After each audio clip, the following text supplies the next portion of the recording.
So, so for me, looking in the mirror is a very transformative experience.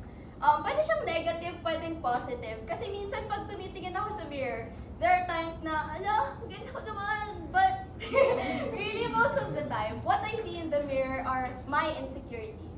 Which lead me to my question. Were we really born with these insecurities? Or were we just told by society to be insecure?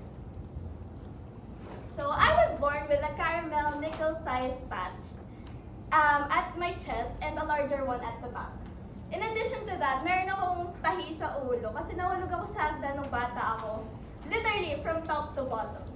And another one is, nung bata ako, I was a fat kid na I had a skin tone that did not really adhere to society's standard. Pero nung bata ako, I did not really care how I look. I didn't think that there was something wrong with my body. Not until I entered puberty stage and I got exposed to a society that rewards, praises yung mga porcelain, flawless, markless skins. Okay, so meron akong story time. Eto, meron kaming events sa school where we were required to wear dresses kasi parang mag-interpretative dance kami. Tapos, meron akong classmate, pangalanan na lang natin siyang Berto. Tinanong niya sa akin na, ba't kami mapa sa dibdib? And he asked that while chuckling. And ako, parang nagulat lang ako. I didn't have a witty comeback nor did I chose to defend myself. I was just startled and, ayun, tumawa lang ako kasama niya. But from then on, I felt the need to cover my marks.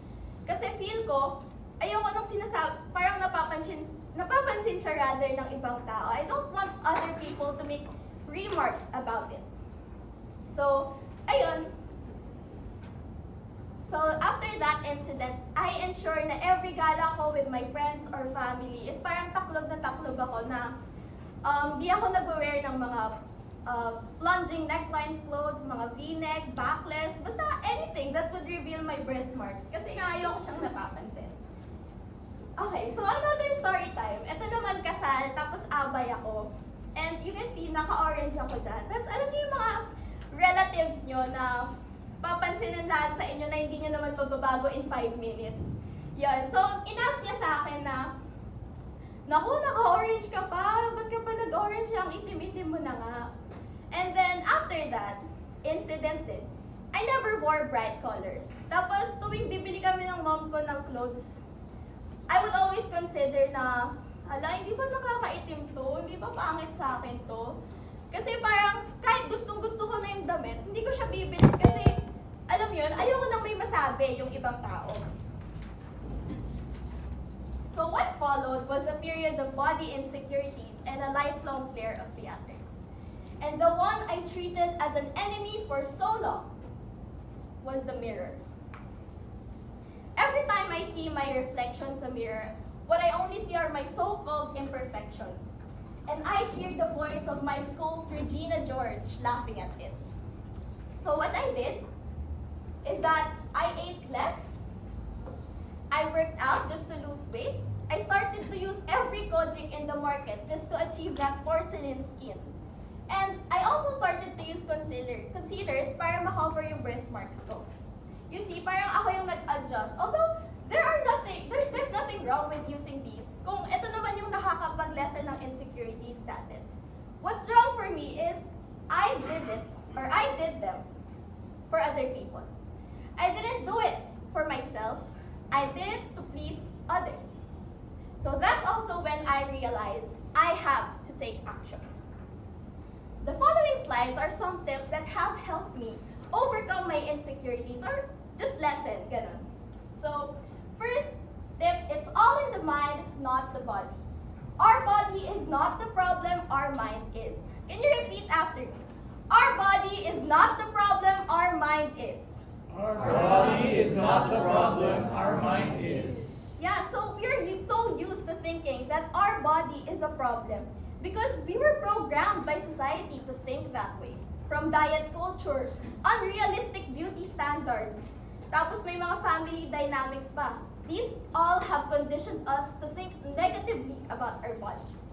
So, I started reframing my mindset na from, hala, may birthmarks ako, may tahi ako sa ulo, ang taba ko, ang itim ko, ang pangit ko na, to, may birthmarks ako, normal yan. May itim ako, normal yan.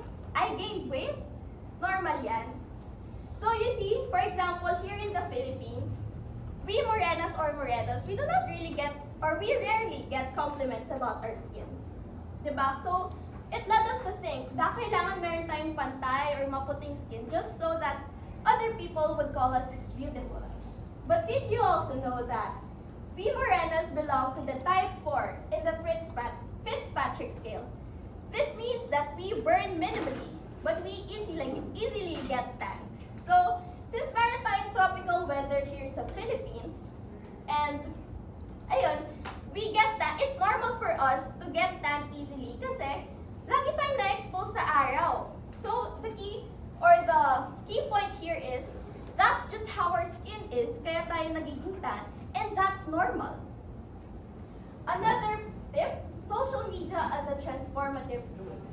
So, nung nag-research ako ng study, usually ina-associate nila yung social media negatively sa body image. Kasi, which I completely understand, kasi pag nagsuscroll talaga tayo sa social media, ano ba yung makikita natin? Mga advertisement ng mga brands, tas yung models nila, akala nyo, alam nyo, yung are flawless, walang insecurity sa katawan, which parang nakaka-trigger sa atin.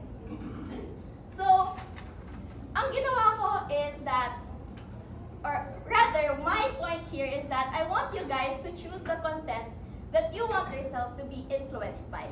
Kasi, dati, yung mga features ko that were once fuel for insecurity, dati, tingin ko sa kanila insecurity, pero ngayon, ang tingin ko sa kanila ay opportunities. Opportunities to practice self-love.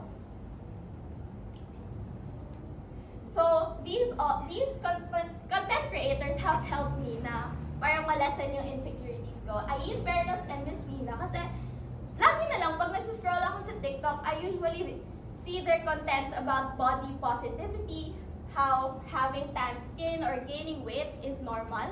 Tapos meron pa. Another example is a company named Get Ready With Me. Kasi parang they challenge the stigma. I admire their company because they challenge the stigma na they hired models na may wide range of skin tones na we rarely see sa mga brands. Kasi nga usually, di ba, laging yung mga flawless or like porcelain skins yung naka-hire. But they defy the odds and they chose to, kumbaga, sinimulan nila yung parang, they were advocates of these kinds of social issues. And through their help, I started to wear clothes na, I started to feel confident and I started to wear clothes na kahit makita yung birthmark ko, regardless na, wala na akong pake kasi ito yung gusto ko eh. I started to wear bright colored clothes despite of people saying that, you can't wear that kasi nakakaitim yan sa'yo. Wala na akong pake kasi ito yung gusto ko. These are what makes me beautiful. Okay, these are what boost my confidence. So I started to challenge the odds, which led me to my final tip. Yeah, so what if we rewrite our scars? Parang what if we rewrite our scars? Yeah, so what do I mean by rewrite? Rewrite in a sense na what if we change not only our perception, but also the perception of the people around us. So parang tingin kasi, di ba, na yung mga scars natin, they are imperfections, but the truth is, they're not. They're not. So let us defy the stigma by reassuring ourselves that we are all beautiful. Yung ibang mga tao, di ba, may sasabihin pa sa'yo na, ay maganda ka kahit mataba ka. Maganda ka kahit maitim ka. I love your confidence. Buti kaya mo magsuot yan. Di ba? But if gisingin natin sila na, uy, backhanded compliment yan. Ganon. So, people do not have to like us. So, hindi natin kailangan i-pressure yung sarili natin to look good for other people. They do not have to like, love, or respect us. But, what's important